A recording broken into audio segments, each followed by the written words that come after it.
সুরসুরি হলো আবারও জব্দ। অসাধারণ লাউ বানাইলো মরে সুরসুরি, অসাধারণ লাউ বানাইলো মরে সুরসুরি। সুরসুরি কি হয়েছে বদি? সামনেই তো সরস্বতী পুজো আসছে, শাড়ি পরতে হবে, তাই তোমার দাদা আমরা তোমার জন্য দুটো শাড়ি এনেছে। দেখো। ও মা কি সুন্দর শাড়ি। তুমি কোনটা নেবে বলো? আমি হলুদ শাড়িটা নেব বদি। আচ্ছা নাও। হলুদ শাড়িটা তো খুব সুন্দর। আমি জানতাম সুরসুরি হলুদ শাড়িটাই নেবে, এবার আমার প্ল্যানটা কাজে লাগাতে হবে। এটা পরলে তো আমি আরো বিউটিফুল হয়ে যাব। ভালোই হলো বাবা, তুমি হলুদ শাড়িটা নিয়ে নিলে। ভালো হয়েছে মানেটা কি মদি? আমার তো হলুদ শাড়িটা একদম ভালো লাগেনি, কেমন মেরে বাবা। তোর মানে এটা ভালো না। এটা পরলে তো আমাকে নীল পরি লাগবে গো। সরস্বতী পুজো সবাই আমাকেই দেখবে।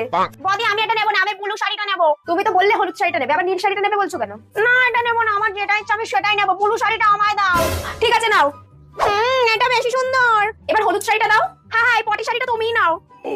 এই শাড়িটা বলে সরস্বতী পুজোয় ছেলে পটাবনি। গাধা একটা, সেই আমার ফাতে তো পা দিতেই হলো। সরস্বতী পুজো সবাই হলুদ শাড়ি পরবে, তুই নীল শাড়ি পরে ঘুরে বেড়াতি গাধা।